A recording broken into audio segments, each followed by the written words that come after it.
Bonjour et bienvenue sur Apostat Islam, le podcast des apostats. C'est Momo. Si vous m'écoutez sur YouTube, la chaîne se nomme Témoignages ex-musulmans. Aujourd'hui, nous accueillons Assia. Assia est une jeune femme d'origine marocaine qui est venue en France dans le cadre de ses études. Son enfance au Maroc a été tout ce qu'il y a de plus ordinaire. Son père était assez traditionnel dans sa manière d'éduquer sa fille et il l'a par ailleurs forcée à porter le voile.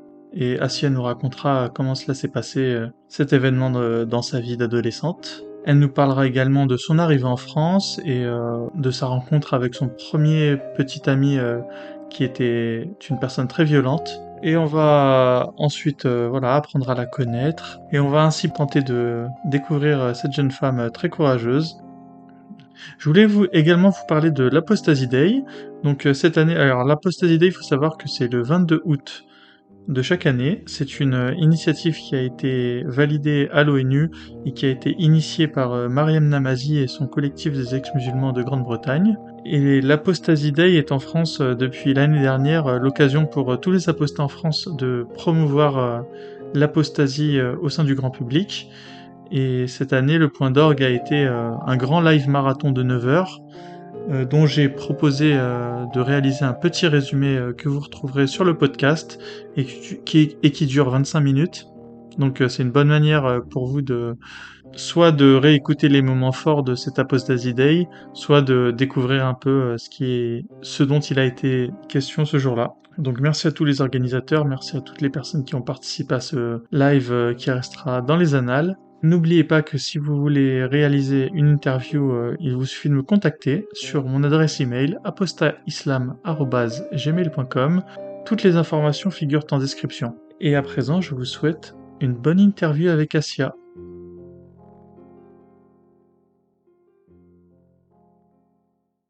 Assia, Assia, Assia, Assia, Assia, Assia, Assia. Bonjour à tous et bienvenue sur Apostat Islam, le podcast des apostats. Aujourd'hui, nous accueillons Assia.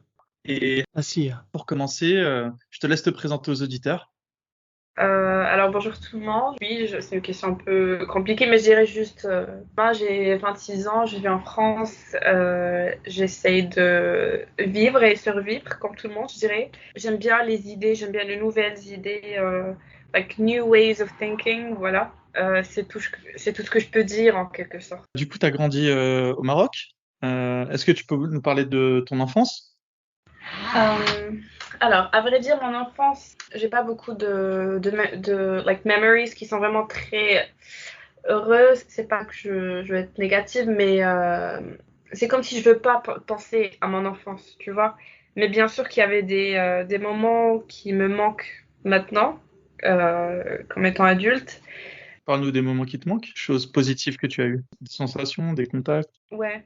Quand je dis malheureux, maintenant que j'y pense, c'est peut-être parce que maintenant, c'est pas comme c'était avant. C'est pour ça que pour moi, c'est malheureux et que j'évite d'y penser pour ne pas me dire, ah, maintenant, c'est pas la même chose. Par exemple, quand j'étais petite, j'avais une relation très proche de mes sœurs. On est 4 sœurs. On est grandi genre toutes les 4 dans une grande pièce qu'on partageait. Et on faisait plein de jeux ensemble, on parlait tout le temps, on partageait nos vies, nos secrets. C'était bien. Après, peut-être la partie qui est malheureuse, c'était par rapport à notre éducation, nos parents, qu'on a vécu, ce qu'on a vu dans la maison, les événements très difficiles pour un enfant de voir, en fait. Ouais, c'était plutôt un environnement un peu abusif, genre mentalement et physiquement. C'était pas du tout Bienveillant. ouais, et ça m'affecte jusqu'aujourd'hui, en fait. C'est pour ça que j'évite d'y penser, parce que pour moi, c'est juste je ne veux pas, quoi. Dans mon... Est-ce que c'était au niveau des punitions? Est-ce Oui. que tes parents étaient excessifs dans leurs punitions ou est-ce que c'était l'apprentissage de la religion où ils s'y prenaient de manière assez maladroite? Oui, tu vois? il y avait une grande partie sur la religion en fait. Par exemple, mon père, il était vraiment quelqu'un de très religieux. Il n'avait pas une barbe longue ou quoi que ce soit, mais il était quelqu'un de très religieux. Et il était bien, il était réputé dans la famille d'être le Hajj. Il a fait avant que j'ai, je pense, 15 ans, je pense. Avant ça, il passait tous les ramadans dans le ramadan. Il nous conseille tout le temps de lire le Coran. Il veillait à qu'on ne like we don't miss les prières. Et il nous a même inscrits dans une école pour apprendre le Coran. Dans l'été, c'était un peu chiant parce que à chaque fois, il fallait vraiment qu'on apprenne. Il nous faisait une sorte de programme pour apprendre les sourates. Si on les apprenait pas, il n'y avait pas forcément des punitions, mais c'était plutôt, il nous privait de quelques activités, tu vois. Du coup, c'était dur, je pense. Donc il adorait l'islam. Il a toujours été comme ça ou il y a eu une progression dans son amour de l'islam? Je pense qu'il y a maintenant une régression plutôt, maintenant qu'on est adulte. Mais alors, pour lui, comment ça a commencé? Son père, il n'était pas du tout religieux, mais c'était plutôt un jour, ils étaient tous les deux dans une mosquée. Il est parti chez son père, il lui dit oh, il faut que je te montre quelque chose que j'ai lu dans le Coran. Et son père, il l'encourageait, il lui disait, bah oui, c'est vraiment la bonne voie pour toi. Et il l'a encouragé en quelque sorte de chercher encore plus sur l'islam. Et c'est ça comment ça a commencé pour lui. Oui, voilà. Mais il était toujours à fond dans la religion. On le regardait tout le temps lire le Coran chez nous. Donc c'était vraiment sincère, quoi. C'était pas juste pour faire, pour se donner un style par rapport à la famille. Je pense les deux, absolument les deux. Il aimait bien Ok. la réputation qu'il avait. Oui, il aimait bien sa réputation de l'homme religieux, noble. Le Hajj. Oui, c'est ça. Parce que évidemment, si on est religieux et qu'on est à fond dans la religion, ça veut dire qu'on est une bonne personne, même si ça veut rien dire. Mais voilà, la réputation qu'on a dans les pays religieux, quoi. D'accord. C'était quoi sa manière d'être avec ta mère? Est-ce que c'était une personne attentive? Est-ce qu'il était rude avec elle? Quel style, quoi? Quand j'étais petite, je regardais tout le temps mes parents qui se querellaient, genre vraiment tout le temps. Bien sûr qu'il n'y avait pas du tout une manifestation d'amour ou quoi que ce soit à côté de nous, mais Mhm. c'était toujours des chamailles, voilà, des querelles. Et un jour, je me rappelle, euh, on était dans notre chambre, moi et ma sœur, et d'un seul coup, on a entendu des hurlements. Ma mère, elle criait. Et mes sœurs, elles sont sorties pour voir la situation, parce que j'étais la petite. Et il se trouvait que mon père a giflé ma mère. J'étais sur mon lit et je savais pas quoi penser. Bien sûr que j'étais malheureuse, mais je savais pas vraiment comment analyser ou comprendre la situation. Peut-être c'était une situation de choc pour moi, voilà. Il n'y avait pas d'homme à Et la maison, hein. T'avais pas de frère. non, on n'était que quatre sœurs. Ok. Du coup, il l'a frappée et ça s'est reproduit ensuite? Oui, Qu'il ouais, soit violent voilà. avec elle? Et c'était quoi Oui, les raisons en général? C'était des raisons religieuses? C'était des raisons de ménage qui n'est pas fait? Quel je ne me style? rappelle pas. En fait, je sais pas, mais je pense que c'est juste des querelles, voilà, sur n'importe quoi. Et peut-être qu'il était, pour lui, c'était une provocation. Parce que quelqu'un qui est abusif physiquement, pour lui, il n'a pas vraiment besoin d'une raison précise Justification. pour l'être. Ouais, voilà. D'accord. D'ailleurs, avec moi aussi, je me rappelle, bah, je vais dire un truc vite fait. Je me rappelle quand j'étais petite, je suis allée à la cuisine pour prendre un fruit. Je ne sais pas pourquoi, parce que ça m'est jamais arrivé. Normalement, je pars à la cuisine, je prends tout ce que je veux, mais là, ce jour-là, il est venu dans ma chambre, il m'a dit qui a mangé le fruit. J'ai dit que c'était moi. Et du coup, il m'a pris dans le salon. Il m'a donné une fessée à côté de ma mère et mes sœurs. Et pour moi, je ne sais pas, c'était une situation un peu humiliante. Disons qu'il y avait un climat de terreur dans la maison, quoi. Ah oui, oui, oui, absolument. En fait, mon père, il avait ce caractère il voulait juste faire sortir sa rage sur n'importe qui, voilà. Quand tu dis qu'il y avait la terreur dans la maison, oui, c'est exactement le mot, parce que on est dans la maison et on sait que notre père n'est pas là. Et puisque parfois il entre dans la maison sans faire de bruit, dès qu'on écoute ou bien on entend le son de... Quand on entend rôter, c'était le signe de savoir qu'il était dans la maison. Et dès qu'on entend ça, toute la maison se transforme en panique. Ouais, voilà. Chacun commence à faire son truc juste pour éviter des problèmes ou voilà. Vous l'évitiez, en fait. Oui, c'est ça. Et dès qu'il sortait de la maison, on sortait de notre chambre et voilà, on était à l'aise, quoi. C'était pas la même chose avec Mm. ma mère. Ma mère, elle était moins stricte, mais elle était stricte quand même. Elle nous abusait aussi physiquement. Je Et il y pense avait que de c'était... l'amour quand même avec tes parents? Parce que là, on a été un peu négatif, on va essayer de rattraper le truc. Est-ce que ton père, il a Mm. déjà fait des choses par amour, même à sa manière, je veux dire, hein? En fait, il savait qu'il était abusif en quelque sorte, mais l'amour pour lui, c'était plutôt financier. Genre, il nous donnait de l'argent, il nous achetait des trucs... par exemple, electronic devices, les derniers qui sont sortis, des trucs comme ça. Il était généreux. Oui, il était généreux. Pas tout le temps, juste pour nous faire chier. Par exemple, si on lui dit oh papa, je veux ça, il va dire non juste pour dire non. Mais en général, il était généreux, quoi. Ouais, c'était sa propre manière de montrer l'amour. Mais j'ai jamais entendu je t'aime ma fille ou voilà de mon père ou de ma mère, même de mes sœurs. Mes sœurs un tout petit peu, mais non, je pense pas. Avec ma toute petite sœur parce qu'elle est plus ouverte que mes autres, mais oui, il y avait jamais des mots d'amour dans notre maison, quoi. Bon, bah ça, ok, je pense qu'on a une bonne idée du climat familial.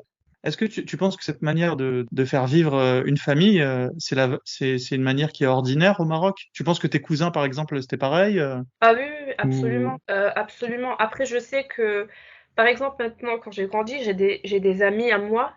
C'est un peu choquant, mais oui, ça existe. Par exemple, il y a une amie à moi, elle m'a dit, ça me ferait plus mal si mon père ne me parle plus que s'il me frappe. Je pense que ce qui est vraiment courant au Maroc, c'est plutôt le syndrome de Stockholm, je pense, le truc de... ils pensent que c'est normal, en fait. Je pense qu'il y a une Il y a une majorité... théorie qui dit que les femmes battues et qui restent avec leur compagnon violent, elles estiment que le compagnon qui les frappe, au moins, il s'intéresse à elles, quelque part. Oui, oui, c'est ça. C'est Après, un peu pervers, hein, mais... ouais, ouais. Pour revenir vite fait à la deuxième fois où ma mère elle était battue. On dit battue, c'est ça? Oui, elle était battue, genre. Ouais, Et ouais, maintenant, c'est ça. un jour, on était dans la maison et après, on a entendu un instant encore d'hurlement, un cri de ma mère et on est sorti voir et c'était là où on a vraiment pété un câble, genre moi et mes sœurs. On n'a pas pu se retenir. En fait, il a poussé et il avait mal au dos après. Ma grande sœur, elle a commencé à hurler. En fait, je me rappelle pas du tout de ce qu'elle a dit. Mais après, moi, j'ai dit avec une voix vraiment très, très tremblante. C'est pas que j'avais peur, mais j'avais en fait la rage. J'étais très énervée. Et avec cette voix, je lui ai dit, c'est la dernière fois que tu la touches. Et lui, il était là, il nous regardait avec ses yeux choqués, il s'attendait pas du tout, il savait pas quoi faire. Là, dans un moment, il s'est repris, il a dit bah ok, apparemment c'est moi le problème, je vais sortir, je vais me casser. Et il est sorti et après ma mère et lui ils se sont réconciliés. Mais ils sont toujours ensemble aujourd'hui, ce qui est triste. Après, ma mère et mes sœurs, on s'est tous regroupés dans le salon et on a fait genre un plan en fait pour l'effrayer ou pour qu'on fasse de sorte qu'il ne fasse plus ça. Et du coup, ils m'ont choisi moi, ils m'ont dit bah, tu appelles ton père et tu fais semblant de pleurer et de trembler et tu lui dis que ma mère elle est tombée par rapport à sa tension et tout ça. Et je l'ai fait. Et voilà, je ne sais pas, je pense que ça a marché. Et ouais, je pense que depuis ce jour-là, il a jamais touché. Après, je ne sais pas puisque je ne suis plus avec eux. Ouais, mais je pense que puisque mes sœurs maintenant ont grandi, je pense qu'il osera pas. Et elle est pas du tout indépendante financièrement. Du coup, ça lui rajoute encore plus de like handcuffs. Elle pourrait pas quitter. Oui, il n'y a pas de porte de sortie, ouais. Ouais, même, je pense que même si elle était indépendante, je pense qu'elle est très attachée, elle est vraiment à fond dans cette culture que voilà. Et sinon, à l'école, avec tes amis, c'était comment l'ambiance? Alors, dans l'école, c'était bien. Je pense que la manière avec laquelle j'ai été éduquée, ça m'a pas du tout aidé à m'affirmer et à me défendre quand j'étais petite. Et du coup, j'ai été harcelée à l'école. Pas beaucoup, mais j'ai été harcelée quand même. Mais j'avais quand même un cercle safe et j'étais bien. Après, si tu veux parler des enseignants, c'était compliqué. Je pense qu'il y avait beaucoup de... Je me rappelle bien, il y avait beaucoup d'enseignants qui étaient très abusifs aussi, ce qui est vraiment commun au Maroc. Bah, physiquement déjà, quand on était petit, ils avaient un bâton et ils nous frappaient tout le temps avec ça. Même si tu pars dire ça à tes parents, pour eux c'est normal, ils ont le droit de te frapper quoi. Il y avait même un jour ma mère, elle a parlé avec la coordinatrice de l'école pour qu'elle nous frappe avec le bâton parce qu'on n'a pas fait nos devoirs ou un truc comme ça. Et ouais, j'ai un ami maintenant. Il est marocain aussi, on était dans la même école et on a commencé de parler de l'harcèlement qu'on a vécu de la part des enseignants. Et il m'a dit, je me rappelle un jour, en fait, ils lui ont baissé le pantalon, un enseignant, il lui a baissé le pantalon et il a battu quoi. Et j'ai une autre amie aussi, elle m'a dit une enseignante, elle a poussé des escaliers. Genre. Ah Et ouais. ouais, voilà. Mais je pense que c'était très très courant. Les enseignants, ils avaient le droit de frapper quoi. Ok. Bon, on va se recentrer sur l'islam. T'apprenais quoi autour de l'islam à Euh, l'école, à la maison? Enfin, c'était quoi ta vision de l'islam? Ouais, je me rappelle quand j'étais à l'école, au collège, on avait la matière instruction islamique. Ça m'intéressait beaucoup parce que bah voilà, je commençais à grandir, je commençais à comprendre un tout petit peu le monde et j'étais très curieuse par rapport à nos origines, d'où on vient, pourquoi on est là et tout ça. Et du coup, j'essayais beaucoup de me rapprocher d'Allah.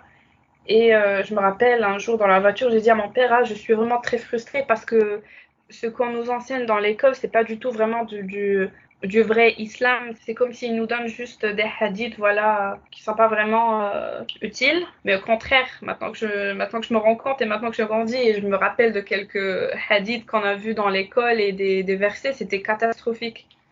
C'était Euh, genre quoi? je me rappelle bien, un professeur, il nous parlait de Omar, Omar ibn Khattab. Et en fait, il nous parlait de lui comme s'il était un héros, mais quand il nous racontait de lui, c'était vraiment quelqu'un avec tout le temps avec son sword, avec le couteau là qui est grand, safe avec son safe. Son épée, on va dire. Ouais, et il coupait les têtes des personnes qui osaient parler du prophète et de toute personne qui parle mal de l'islam et des trucs comme ça. Et il parlait d'une manière comme s'il était un héros. Et pour moi, j'encaissais tout ça, mais j'avais pas vraiment une opinion sur ça, parce que pour moi, c'était juste comme ça. Il faut l'accepter comme c'est. Voilà. Après, ouais, il y avait un point que j'ai oublié de mentionner. Alors moi et mes sœurs, on était forcés de porter le voile. Ah, ça commence bien.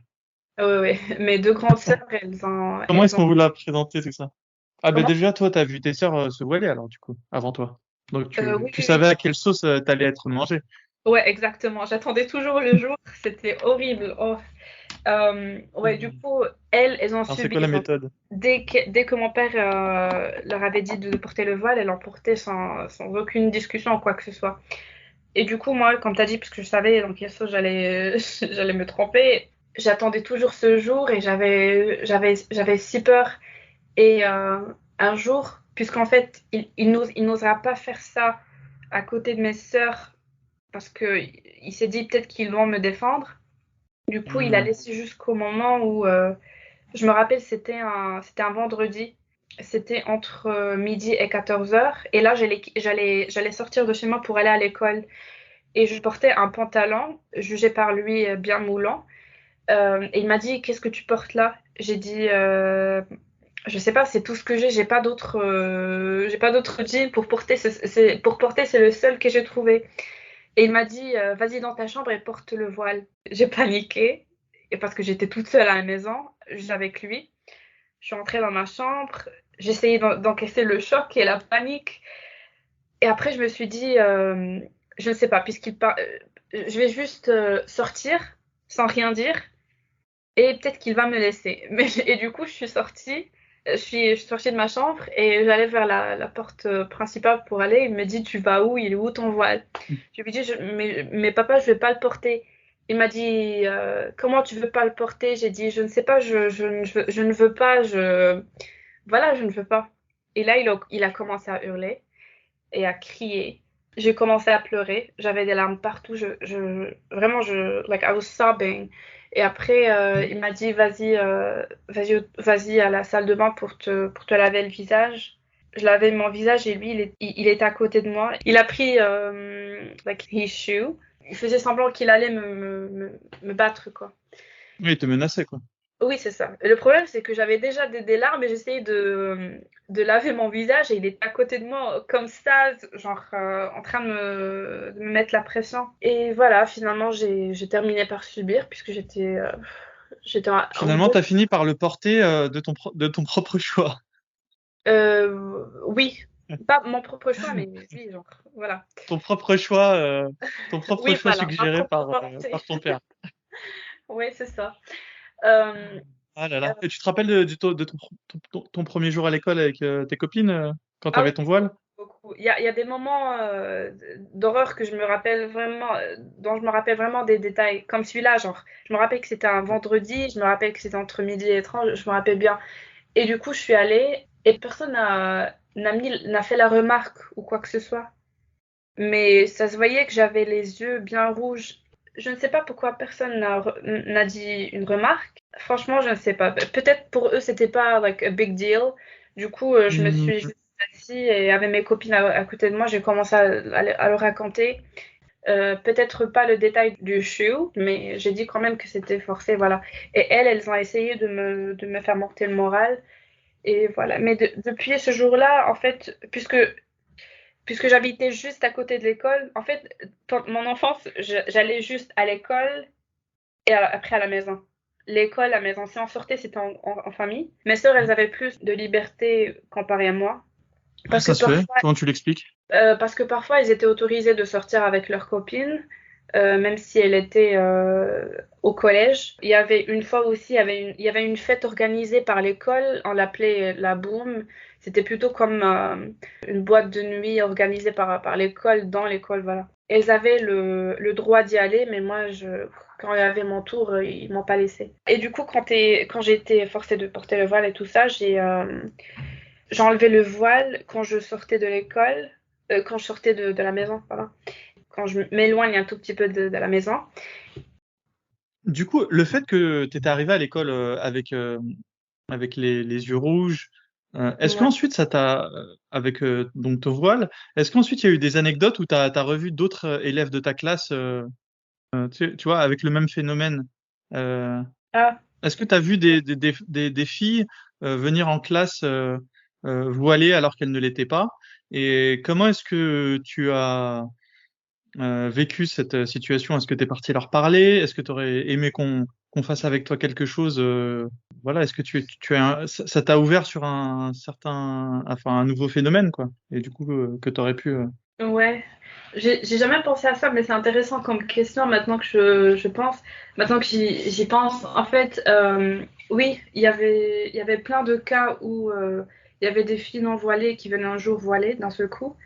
Mais je pense que tout le monde assumait que c'était juste leur choix et que voilà, ils ont décidé de le mettre. Alors que je suis vraiment très très sûre qu'il y avait plein de filles qui étaient forcées de le mettre parce que ça se voyait, voilà. Oui, ça se voyait beaucoup. Il y avait des filles. Je ne saurais pas te dire exactement pourquoi, mais c'est juste que je le sentais. Ça se voyait, quoi. Je pense que personne ne posait la question est-ce que c'était forcé ou peut-être dans leur cas, puisque c'était la même chose pour moi, j'osais pas le dire à autre personne que mes meilleures amies parce qu'on avait honte, voilà. Et du coup, on préférait de dire que c'était notre choix plutôt que c'était forcé, quoi. D'accord. T'as jamais une Ouais. meilleure amie à toi qui a porté le voile du jour au lendemain? Après toi, en fait? Une copine, elle a porté. J'avais deux plutôt. En fait, elle en portait et quand elle voulait l'enlever, leur père, il voulait pas. Il ne leur pas le D'accord. laisser. Ouais. Ok.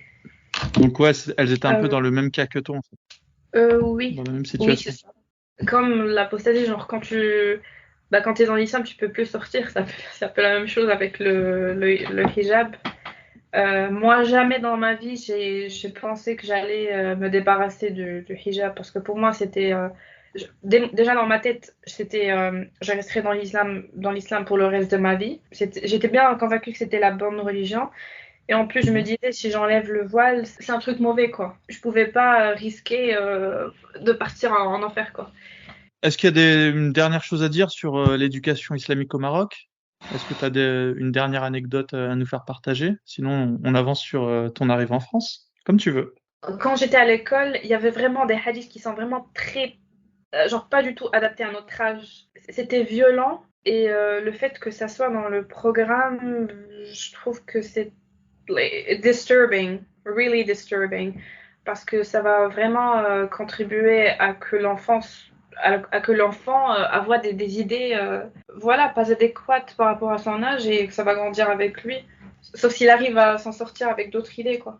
Mais voilà, je trouve que c'est choquant, même pas juste dans l'éducation islamique, mais d'une manière générale, le fait qu'il y avait de l'abus physique. Et ça venait aussi de l'islam, parce que voilà, l'islam, il donne le droit de frapper, quoi. Pas forcément les enseignants, mais voilà, les parents. Et mon père, il me disait ça tout le temps, en fait. Il me disait, tu sais que dans l'islam, j'ai le droit de te frapper si tu fais pas, de te battre si tu fais pas la prière, quoi. Et voilà. Et nous, on devait juste encaisser. Mais voilà. Je trouve que c'est fou, quoi. J'espère que ça a changé quand même. Ouais, j'espère aussi, mais j'ai un doute, hein. Bah, du coup, parle-nous de ton arrivée en France. Alors, comment d'ailleurs ton père a accepté de te laisser partir en France? Qu'est-ce qui s'est passé? En fait, j'avais jamais de problème dans mes études. C'est pour cela que mes parents, ils ont commencé à me faire confiance un tout petit peu. Mon bac physique, je l'ai eu à 16, genre ça va. Après, Mhm. j'étais pas du tout intéressée par les études, en fait. Même si je le faisais parce que il le fallait, quoi. Je voulais bien être en challenge avec les autres élèves qui étaient premiers dans ma classe. Du coup, je faisais de mon mieux pour faire ça. Mais au fur et à mesure, avec le temps, j'ai perdu l'intérêt pour les études.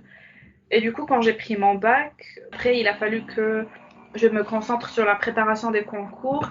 Mais à la fin, j'ai juste rejoint une école supérieure de technologie. Et c'était à Fès, genre, je suis allée dans une autre ville. Et là, j'ai commencé à vivre avec mes grands-parents maternels. Là, bien sûr, j'ai commencé à avoir ma liberté. Je sortais avec mes copines et tout ça, mais j'avais toujours en moi la terreur de oh non, je vais être chopée ou un truc comme ça. Du coup, oui, ma liberté a commencé là, mais je portais toujours le voile. Je me rappelle, c'était les jours où je pense que j'ai commencé à être moins religieuse, parce il y avait un YouTuber qui s'appelait Jeffree Star, et lui, il était transgenre. Et il faisait beaucoup les trucs de maquillage et tout ça. Moi, j'étais obsédée par tout ce qui est maquillage, fashion et tout ça. Et du coup, je le regardais, je me suis dit, ah, dans ma tête, j'étais juste, ah, c'est un transgenre. Je savais que c'était pas du tout accepté dans ma religion, mais pour moi, le fait qu'il faisait quelque chose que j'aimais bien, je ne sais pas, j'aimais sa personnalité, comment il se présentait, comment il Hmm. parlait. Et après, je me rappelle, j'ai montré ça à ma copine, je lui ai dit, regarde. Et elle, d'un seul coup, elle me dit, j'ai dit, qu'est-ce qu'il y a? Elle m'a dit, mais non, mais c'est dégoûtant, regarde-lui. Elle portait pas du tout le voile. Je lui ai dit, mais pourquoi? Je ne sais pas, regarde, il met bien son maquillage, il est bien. Mais en fait, ce que j'ai compris maintenant avec du recul, c'est en fait on est dégoûté juste comme ça. Il n'y a pas vraiment de raison, c'est juste dégoûtant, voilà. Parce que quand je lui ai demandé la question pourquoi t'es dégoûté, elle n'arrivait pas à s'exprimer. Elle trouvait juste que c'est dégoûtant, voilà, en le disant, voilà, c'est tout.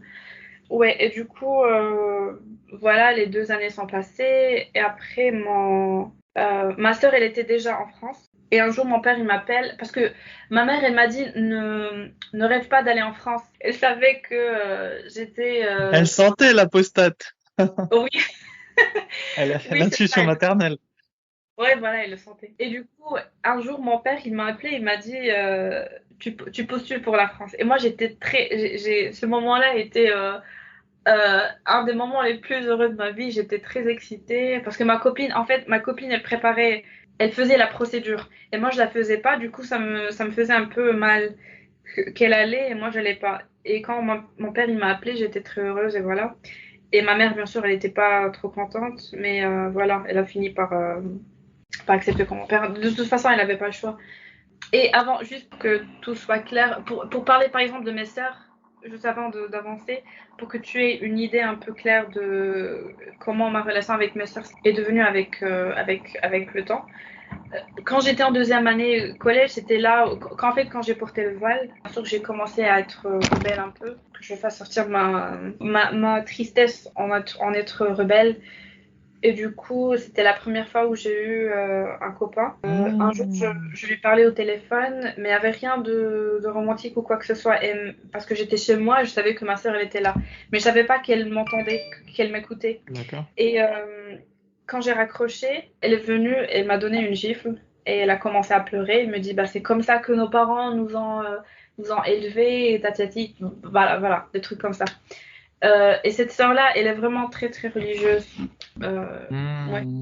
Non, mais c'est L'autre, intéressant. Du coup, cette sœur, à partir de ce moment-là, elle était quelque part gênante pour toi. oui, beaucoup. Parce que, Après, ouais. quand elle a fait ça, moi, je tremblais sur ma chaise. Je me disais, purée, mes parents, ils vont entrer à la maison, elle va leur tout balancer. J'étais vraiment très effrayée. Mais à la fin, elle a dit rien. Mais c'est comme si, en fait, elle avait une autorité envers moi. Elle me surveillait tout le temps. Je me rappelle, bah, après, j'étais petite, j'étais encore adolescente. J'imprimais parce que j'étais amoureuse de mon copain.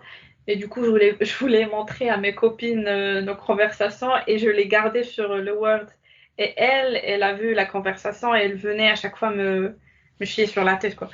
Et voilà, elle était vraiment très tyrannique ou voilà, elle contrôlait tout.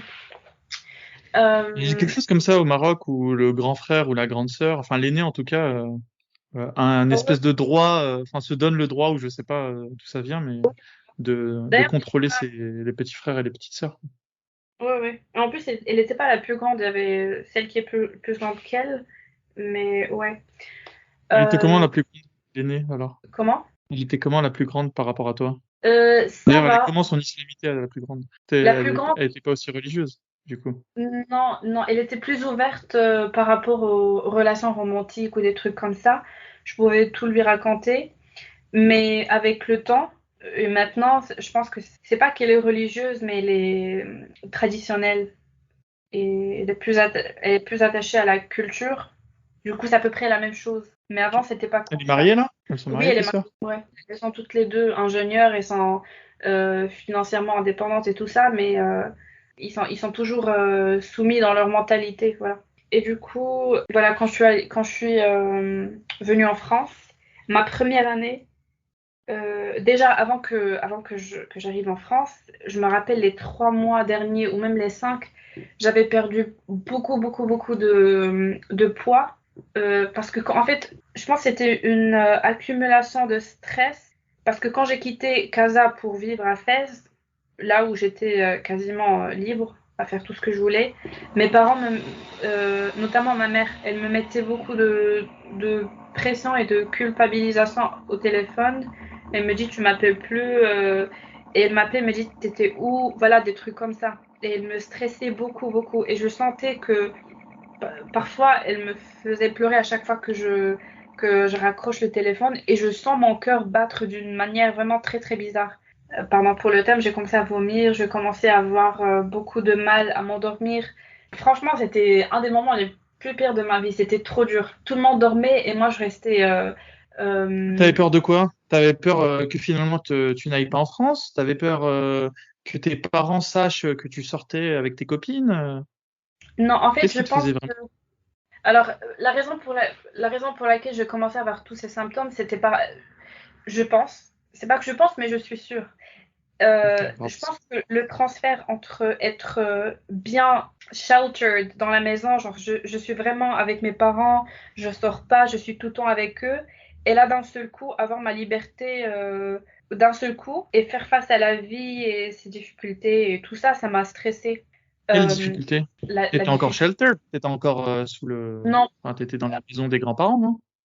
Ils oui, mais s'occupaient pas quand de toi, les grands-parents? si, mais en fait, je vivais pas avec eux vraiment, mais en fait, the second floor. I was living in the second floor et ils étaient dans le premier.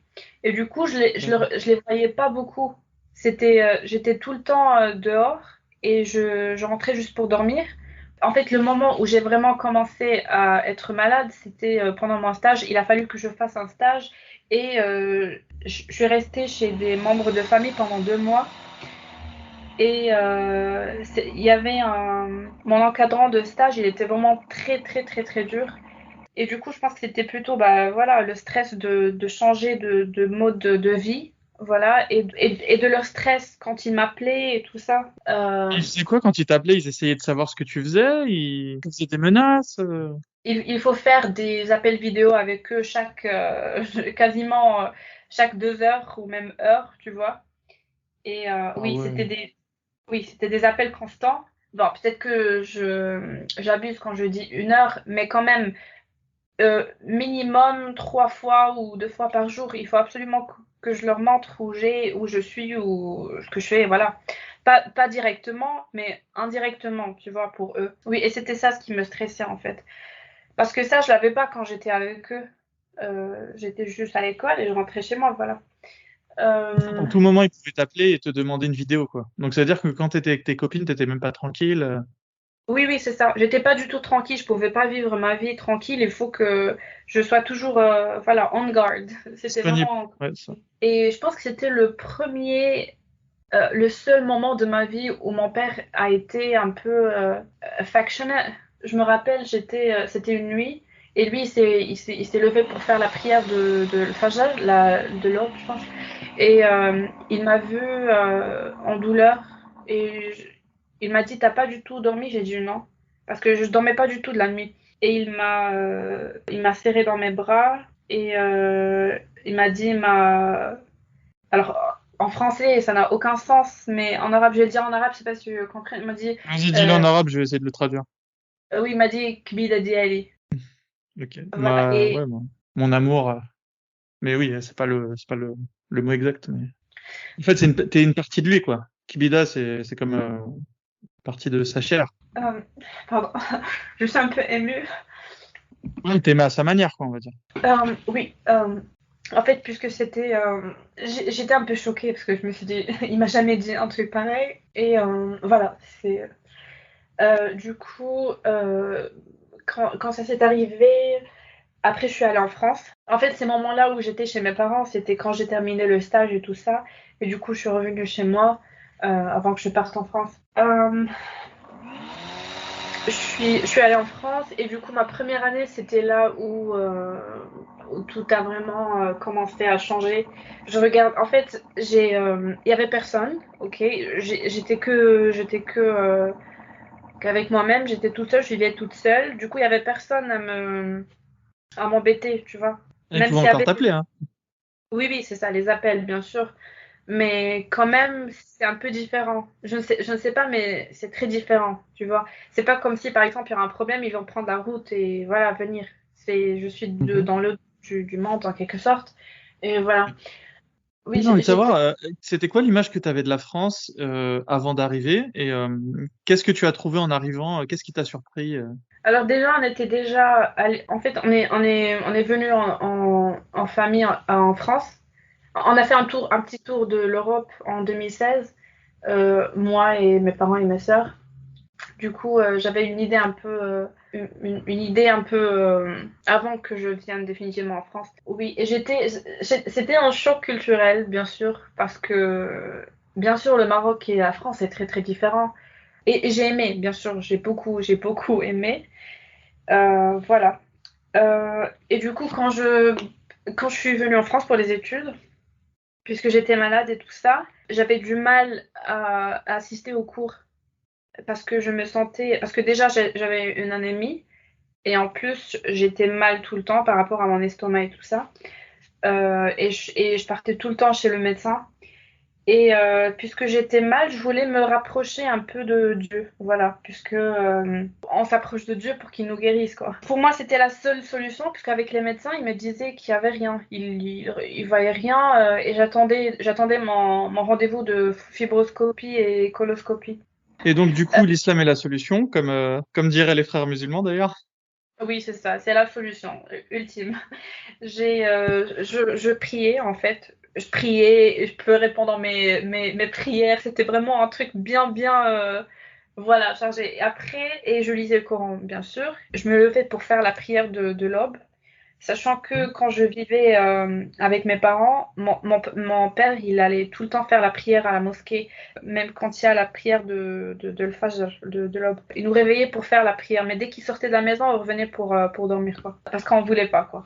Et du coup, là, même si personne n'était là pour me forcer de faire la prière, je le faisais de ma propre volonté. Je me levais, je faisais des ébullitions, je priais, je lisais le Coran minimum un chapitre avant de dormir et aussi pendant la journée. Et là, je me rappelle un jour, j'étais en train de prier, je me dis, attends, qu'est-ce que tu es en train de faire? Voilà, c'était le moment où j'étais un peu, voilà, j'ai questionné mes actes, ce que j'étais en train de faire. Mais c'était pas la raison pour laquelle j'ai quitté. Ça m'a encore rendue plus religieuse parce que je me suis dit, ok, la raison pour laquelle je suis ici, genre comment est-ce que je suis dans ce monde? Pour moi, c'était pas une coïncidence parce que en fait, au Maroc ou bien quand tu es vraiment dans une société qui est très religieuse ou bien qui est religieuse, on te donne des idées prêtes, tu les mets dans ta tête et voilà, c'est comme si it's a fact. Pour moi, être athée, c'était plutôt quelqu'un qui dit bah, on est venu ici par coïncidence et rien du tout. Tu comprends? C'était ça ma logique, même si j'ai pas bien réfléchi à ça, mais pour moi c'était ça. Et du coup, pour moi c'était impossible d'être athée. Je me suis dit non, je peux pas être athée parce que c'est pas logique. Le seul truc logique pour moi c'est les religions, laquelle pour moi est la plus rationnelle. J'ai dit l'islam et voilà, j'ai continué. Et c'était là où en fait, j'essayais, puisque j'étais dans ma licence, ça, il y avait un jour, il y a un mec qui m'a écrit en Messenger et il est avec moi en classe et tout ça. Et du coup, je lui ai raconté ma situation. Je lui ai dit comme quoi je suis malade et du coup, j'ai du mal à citer au cours. Est-ce que c'est possible d'étudier ensemble, quoi? Elle m'a dit oui, bien sûr, avec plaisir. Moi, j'aime bien aider les gens. Nanana. J'ai dit ok, bah parfait. Du coup, on est sorti un jour pour aller. Je pense on est allé à McDo, un truc comme ça pour étudier. Et moi, d'un seul coup, j'ai commencé à me sentir mieux parce que puisque je connaissais personne en France et j'étais toute seule, je me suis dit bah il y a quelqu'un au moins et I confused the situation, you know. Et du coup, c'était juste par rapport à. C'est pas parce que j'étais intéressée, mais plutôt parce que j'étais seule. Et avoir quelqu'un, ça me faisait quelque chose. Tu t'étais pas fait Comment? d'amis filles? Non, non, non, pas du Tu ne tout. t'es... Non, pas du tout. Parce que, en fait, quand je suis arrivée, déjà, mes parents, ils m'ont accompagnée. C'était eux qui m'ont aidée pour déposer mes affaires et tout ça. Ils sont restés avec moi pour un moment. Mais après, je pouvais pas, j'étais tellement épuisée, genre pendant la journée, je pouvais pas dès que je me levais de mon lit, je sentais comme si j'allais tomber. J'avais pas du tout d'énergie, j'étais anémique, grave, c'était la ferritine, j'avais 3, un truc comme ça. J'étais vraiment très, très, très mal. Et je vomissais tout le temps, voilà, c'était horrible. Du coup, oui, voilà, avec cette personne, on sortait de temps en temps. Du coup, je me sentais un peu comblée, voilà. On s'est mis ensemble, moi et cette personne-là en France. Et ça m'aidait un peu à avoir un peu d'énergie pour aller à la fac. Et il y avait un jour, alors il y avait un ami à lui, ok? Et apparemment, son ami, he used to like me, ok? Moi, je savais pas, mais avec ses comportements, j'ai compris. Il me disait, pourquoi tu le regardes? Moi, j'ai dit, bah, qu'est-ce que tu racontes? Moi, je le regarde pas. Et quand on allait chez moi, à la maison, on parlait de ça. Et lui, il n'était pas du tout. En fait, pour moi, c'était. Comment dire? C'était quelqu'un de très, like, paranoid, mais d'une manière vraiment très, très folle. Il était très jaloux en fait. Oui, oui, beaucoup. Mais d'une manière vraiment très irrationnelle, parce que je regardais pas du tout le mec, je savais même pas qu'il était là. Et toi, tu Giflé. t'es pas dit, ce type-là est bizarre, il vaut mieux que je m'en éloigne. En général, en France, quand tu te mets avec une personne qui a un comportement étrange, le conseil que te diraient tes copines, c'est écarte-toi de lui, quoi. Éloigne-toi de lui. Ah oui, oui, oui. Après, comme je En te dis, général, ça commence par un comportement bizarre et ça se termine, ça se termine justement. On ne sait pas comment ça se termine, ce genre de choses, quoi. oui, oui, c'est sûr. Quand tu es vraiment né dans une culture pareille, tu n'as pas Mhm. du tout les moyens de savoir si une personne est bizarre ou s'il faut Ouais. rester ou voilà. Bien sûr que maintenant, j'ai complètement changé et genre Vraiment. Mais avant, j'étais pas du tout. J'étais, alors comment dire? Et t'étais Ah, habitué à ce genre de comportement, en fait. oui, voilà. Entre parenthèses, j'avais pas de personnalité. Voilà. C'était pas. Mm. Oui, voilà. Et du coup, il m'a giflé. Et moi, bien sûr, avant, je Ouais. disais J'étais pas oui. prêt, là. Attends. J'étais pas prêt, là. Il t'a giflé. Il Oui. t'a giflé parce que tu regardais quelqu'un, mais en fait, que tu avais jamais regardé, en fait.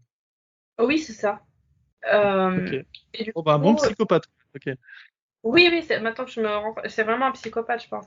Bon, Ouais. après, moi, avant que tout ça arrive, je me définissais comme, entre parenthèses, féministe, alors que c'est pas du tout le cas, parce que Ah, bah, pour moi, ouais. être musulmane et féministe, ça n'a rien à voir. C'était une Ose lever le féministe pied sur voilée qui venait de se faire frapper par son copain, en fait.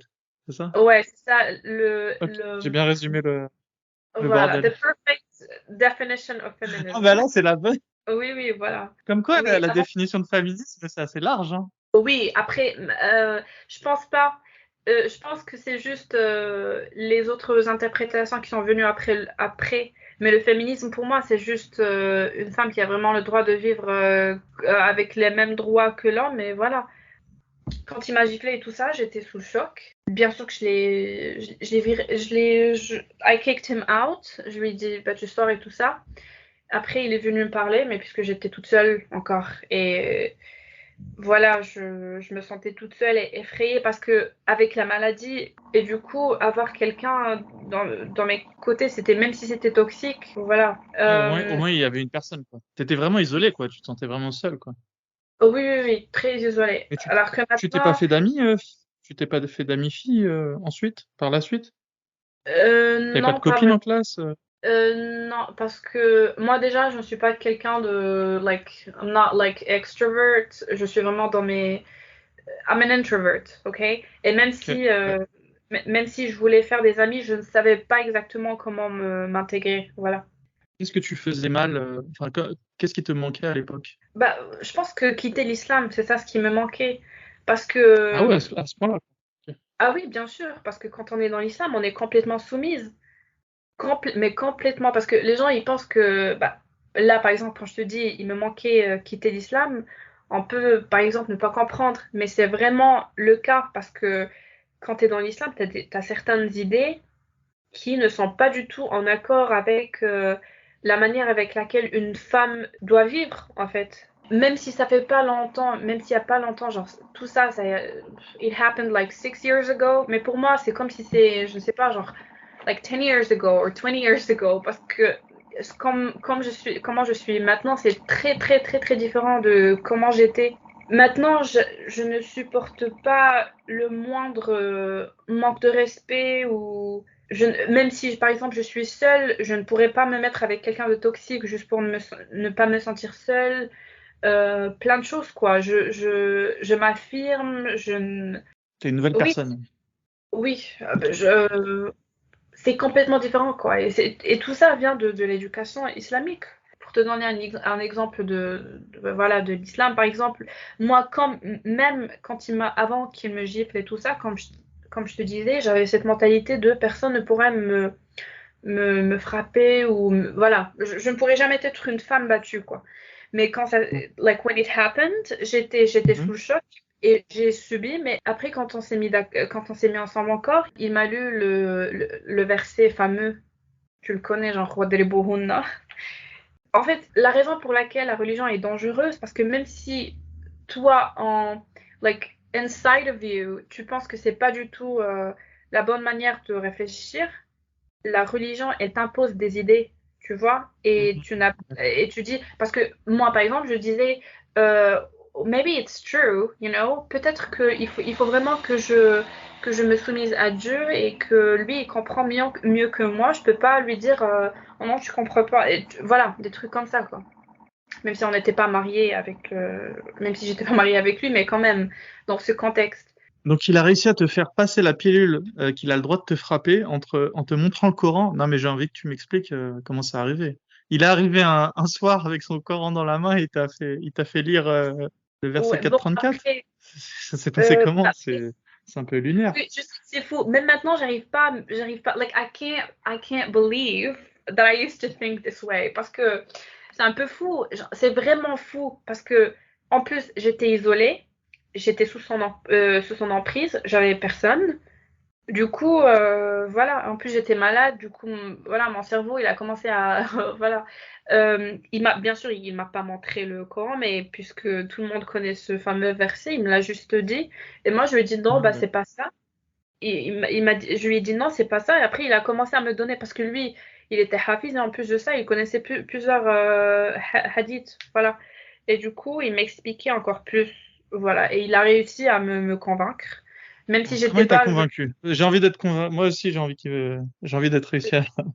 Je veux que tu me, J'étais pas. j'ai envie que tu me convainques. Qu'est-ce qu'il a, quel argument il t'a sorti pour te convaincre qu'il avait le droit de te frapper? Ah, c'est quand même fort, hein.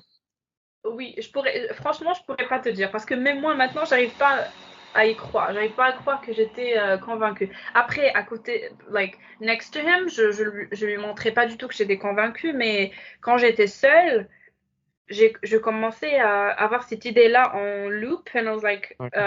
maybe it's true, you see.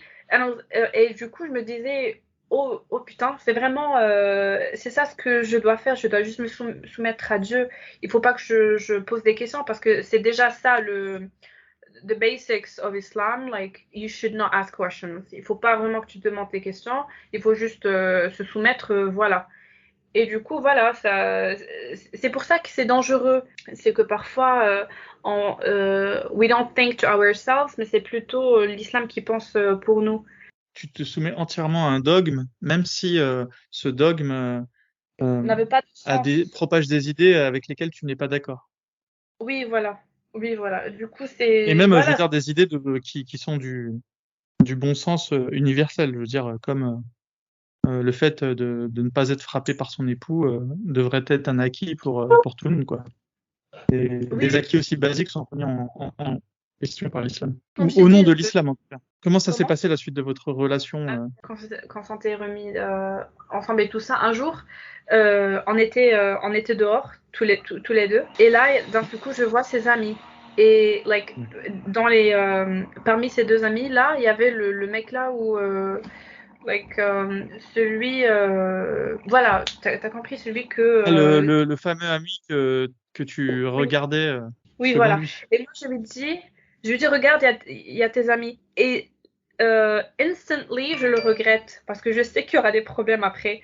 Je le regrette instantanément. Je me dis, mais putain, qu'est-ce que j'ai fait? Et après, pour éviter les problèmes, lui, il est allé leur parler. Il est allé leur parler. Et moi, je suis restée genre, je sais pas, genre, même pas une minute derrière. Et après, je me suis dit, pour qu'ils ne me disent pas que j'étais en train de le regarder, ou un truc comme ça, je vais juste aller dans un carrefour, un truc comme ça. Et quand il Mm. termine, bah, il va me rejoindre. Je lui ai envoyé un message, je lui ai dit, je suis à un carrefour. Il a terminé, il m'a rejoint, et après, on a pris le métro pour rentrer chez moi. Et là, d'un seul coup, il me sort encore la même histoire. Il me dit, pourquoi tu étais en train de regarder? Et là, j'ai dit, putain, il y a vraiment quelque chose qui ne va pas, c'est fou. Il me tenait la main, j'ai enlevé ma main, d'une manière un peu brute, j'ai enlevé ma main. Et là, la gifle recommence. Il m'a giflé. Là, là, là. Ça, oui, c'était en métro, à Marseille, à côté des gens. Il m'a Comment giflé. il t'a giflé devant tout le monde et personne n'a réagi Non, dans le métro. personne. Non, personne. Il m'a Non, giflé, mais on est sorti du métro, parce que c'était le terminus, on est sorti. Et là, ça a vraiment commencé, genre du vrai catch, tu vois. Il me frappait partout.